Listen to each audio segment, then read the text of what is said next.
प्रिय छात्रों, सुप्रभातम। आरोग्य चर्चा के 32वें सत्र में आपका स्वागत है। आज हम आसनों के क्रम में अगले आसन का अभ्यास करेंगे। अभी तक हमने कुछ अत्यंत सरल उपयोगी आसनों का अभ्यास किया है। उन्हीं सरल आसनों के क्रम में आज अगला आसन होगा हलासन। महाविद्यालय में पढ़ रहे हैं बहुत से छात्र कृषकों के परिवार से है, अर्थात किसानों के परिवार से, और घर में पशुओं का पालन भी आप करते हैं। तो घर में बैल भी रखे हैं। खेतों में जुताई बैलों के माध्यम से बहुत से लोग करते हैं।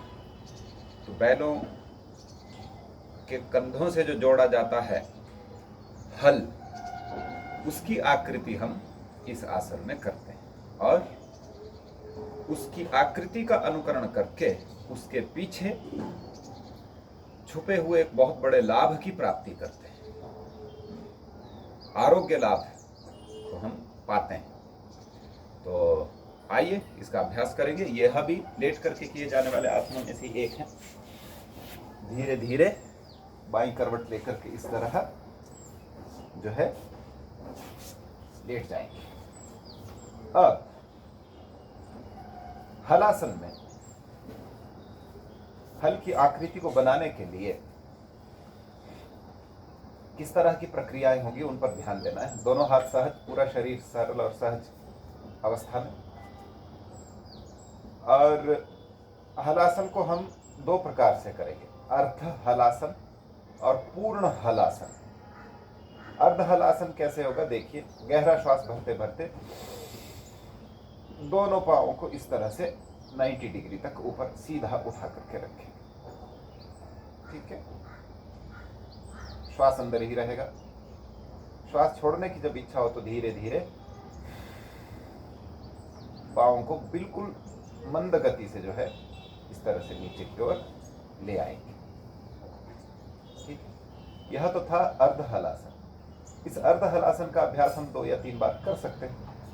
अब हम सीधे पूर्ण हलासन का अभ्यास करेंगे और उसकी गतिविधि को, उसकी प्रक्रिया को आप ध्यान से देखें। धीरे धीरे पांव को ऊपर उठाए, जितना पीछे ले सके उतना पीछे से कमर और नितंब के भाग को इस तरह से ऊपर उठा लिया जाएगा।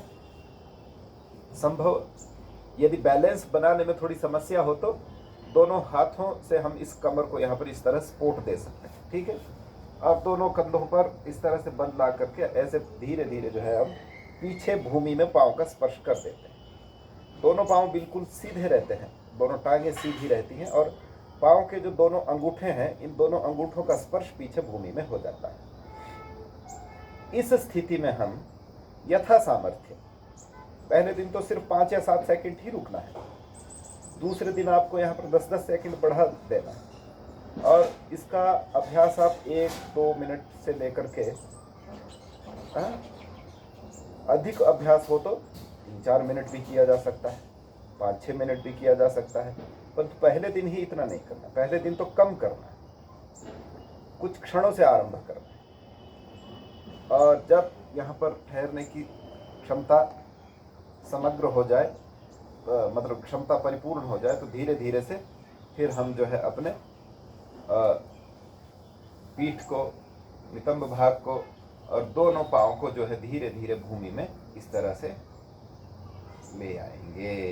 ठीक, जब दोनों पांव को हम ऐसे पीछे जमीन पर ला करके टिका दे रहे हैं तो हमारा श्वास की गति सामान्य भी हो सकती है यदि हम अधिक समय तक हलाकृति में, हलासन की आकृति में रहना चाह रहे हों तो। ठीक है, तो यह हलासन है। आइए अब इसके लाभों की चर्चा करते हैं। हलासन हमारे पेट के लिए, हमारे हृदय के लिए, उच्च रक्तचाप, निम्न रक्तचाप को सामान्य करने के लिए उपयोगी है। साथ ही नेत्र ज्योति को बढ़ाने के लिए हलासन बहुत उपयोगी है। साथ ही हमारी स्मरण शक्ति को बढ़ाने के लिए, मस्तिष्क के तंतुओं को सदैव स्वस्थ करने के लिए और हमारे गले के लिए यह हलासन बहुत उपयोगी है। नाभि के लिए, हमारी पाचन शक्ति को व्यवस्थित रखने के लिए हलासन बहुत उपयोगी है। तो आसन एक, लाभ अनेक, ऐसा यह हलासन है। परंतु धीरे से अधिक की ओर जाना है। मतलब अभ्यास, आसनों के अभ्यास में कभी भी हठ नहीं करना है। जहां शरीर समर्थ नहीं है अथवा तैयार नहीं है, वहां पर उस प्रक्रिया को धीरे धीरे करना है, अथवा यदि बहुत समस्या है तो नहीं करना है, अथवा किसी के निर्देश में करना है। यदि आप आसानी से कर सकते हैं तो करना है, और यदि बिल्कुल नहीं कर सकते तो धीरे धीरे उसका अभ्यास करना है। अब पहले दिन आप पूर्णतः पाँव को पीछे नहीं लगा पा रहे हैं, कोई बात नहीं, जितने उतर सकें धीरे धीरे धीरे धीरे धीरे, फिर एक दिन आएगा कि आप आराम से कर पाएंगे। वैसे तो आरंभ से सभी क्रम ही हमारा ऐसा है आसनों का कि सरल आसन पहले हैं, फिर धीरे धीरे धीरे कठिन आसनों की ओर जाया जाता है। तो इस आसन का आप अभ्यास करें और इससे इसके जो कहे गए हैं लाभ हैं उनकी प्राप्ति करें। आज के सत्र में इतना ही पर्याप्त है। अगला आसन लेकर के हम कल उपस्थित होंगे। आज का दिन सभी का शुभ हो। सभी को सादर नमस्ते।